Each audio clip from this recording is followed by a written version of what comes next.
5 minutos nos separan de las 10 de la mañana. Los diputados de oposición presentaron la acusación constitucional en contra del ministro de Educación, Raúl Figueroa. En el texto se denuncia al titular de la cartera de incumplir la Carta Magna en el contexto de la crisis sanitaria. Vamos a conversar sobre los ejes de esta iniciativa con la diputada de Comunes y una de sus impulsoras, Camila Rojas. ¿Qué tal, diputada? Buenos días.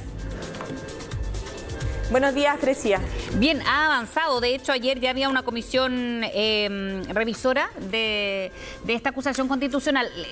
Comencemos con eso primero porque la mayoría son parlamentarios oficialistas, ¿no? Pero ¿no tiene alcance vinculante esta comisión o cuáles son sus alcances también, si le pregunto de otra forma?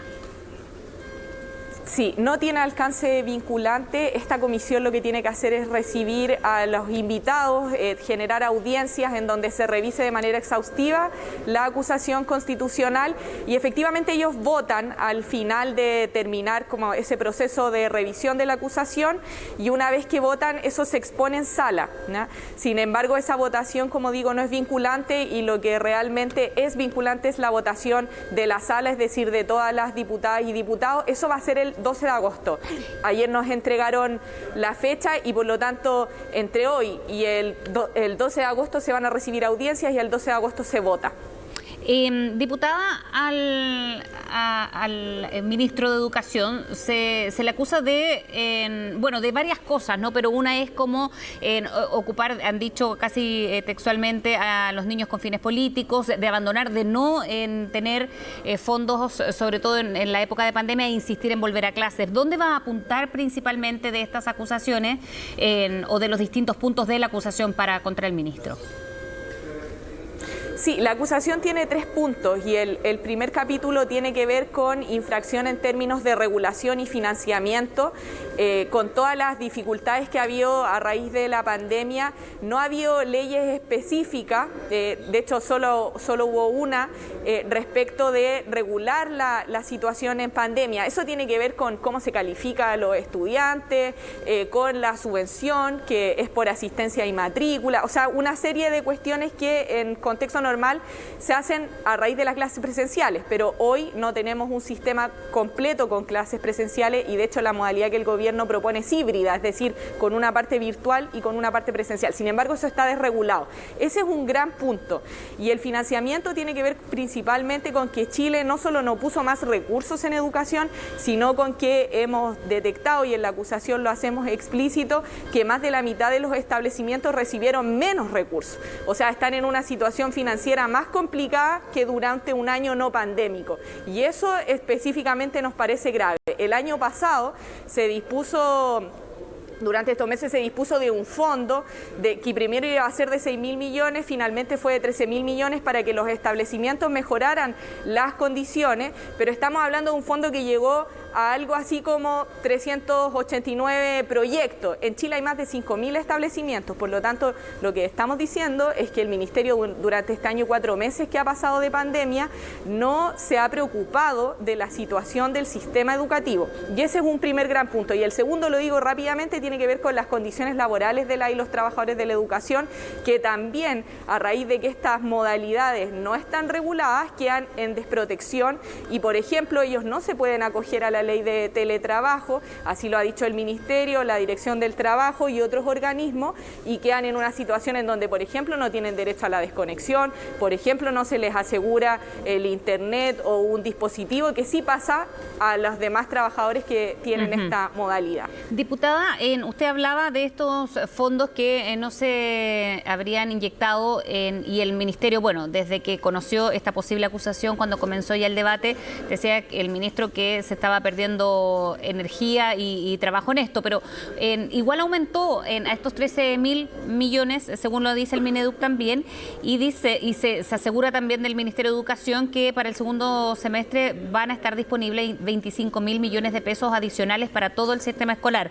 Más allá de los numerosos proyectos que hay, eso de todas maneras es un avance, es una inyección o un anuncio de inyección de recursos para volver a clases presenciales, sin contar otras cosas que conocemos, que son los kits sanitarios que habrían llegado a distintos establecimientos.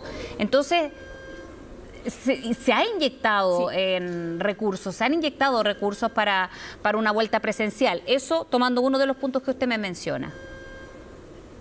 Sí, Fresi, algo muy importante es que los 13.000 millones no fueron recursos nuevos, fueron recursos que ya existían del Fondo de Educación Pública.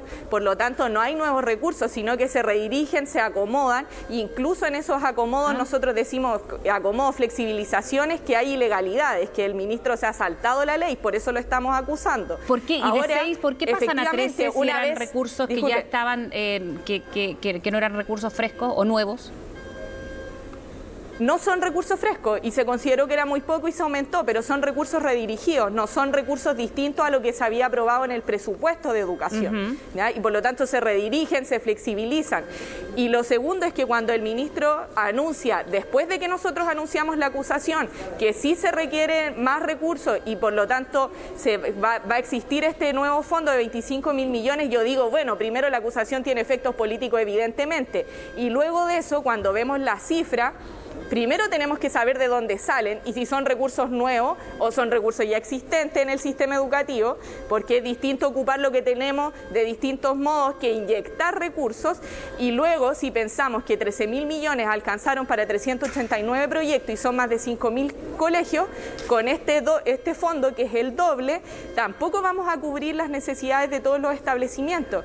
Y no sé si han visto, pero varios alcaldes de hecho han estado señalando que la situación en la que están los colegios no permiten que los niños y niñas vuelvan, pero incluso hay algunos establecimientos que no podrían recibir a los niños y niñas sin que estemos en pandemia. Entonces estamos en una situación realmente crítica y para eso se requieren nuevos recursos, y ese es uno de los elementos. Y yo realmente considero que si el ministro anuncia esta inyección de fondos posterior a que nosotros anunciamos la acusación, es porque acá hay un hecho político y se reconoce en definitiva que no se ha estado haciendo el trabajo antes. Diputada, después el 12 sería la acusación, ¿no? El 12 de agosto. En este tiempo se van a terminar las vacaciones de invierno, ¿no? Y va a comenzar este proceso.